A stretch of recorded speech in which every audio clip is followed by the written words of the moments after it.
Okay, we're rolling. Cheers, Nick. Behave, Alan. Cheers for giving us a bit of your time. I know you're jumping to get in front of the camera, so yeah, got in. just briefly, obviously I've just spoke to you off camera, but it'd just be nice to get your opinion on David and how you guys kind of came together, because it's a bit of an unusual kind of combination. Yeah, it was probably about 5 years ago. There was an overseas contact. He was representing a couple of Russian kids at the time. We brought him over to the UK. Being a non-TV promoter, it was a big investment which was needed. So we did a trial bout and a training camp, because I just needed to see how we lived. He slept, he trained. And David passed the test with flying colours. He was an exceptional talent. We did the Dean Byrne fight in Blackpool, and what more impressed me with that night was his hunger.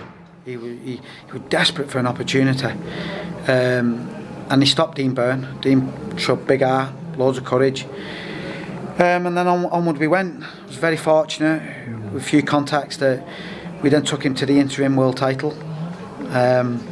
Again, David was very hungry and determined, and he stopped Charlie Navarro in Monaco on a Rodney Burnham show. It was a great night. I think that was about 8-9 rounds. After that, he was elevated to full WBA world champion. Unfortunately, we lost to Lamont Peterson. Close fight. I felt David had a lot more left in him. And then it became a little bit difficult. It was what opportunity at the right time. We got him a comeback fight, and then we got offered Kowalskis. Now, we knew Kowalskis was dangerous, but we knew the prize of Terence Crawford at the time, top rank, didn't have many welterweight fighters. Crawford was due a mandatory. So we manoeuvred David into the fight, hoping that he'd beat Kowalskis. Again, unfortunately, we didn't get the result we wanted. Kowalskis has gone on to become mandatory, so that fight's happening. And then after that, it was about, you know, it could easily finish David's career, that, but he come back more hungry, more determined. Carl had done a lot of work in the gym. It was about picking the right opponent at the right time. And David was inactive, but he was still training hard. It wasn't, anybody can get a fight, anybody can put him anywhere, but it was getting the right fight at the right time. And on the first press conference of Kerman, we actually stated that we wanted this fight. You know, I flown into Alicante, I went in, he was top 5 in the world in all governing bodies. And I think they underestimated David, thinking that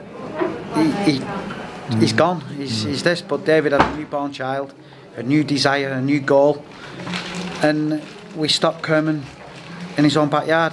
And there was a rematch clause in place.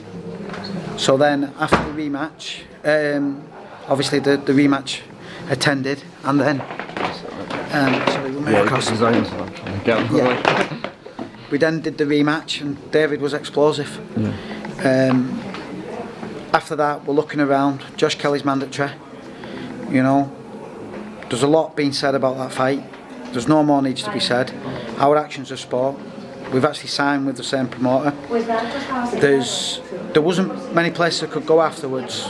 Pacquiao, Errol Spence, Crawford, all owning the world titles. Vesputin fighting for a vacant title against Boat said, I forget the name. And at 31 years old with a newborn child, I had to do what was best for David.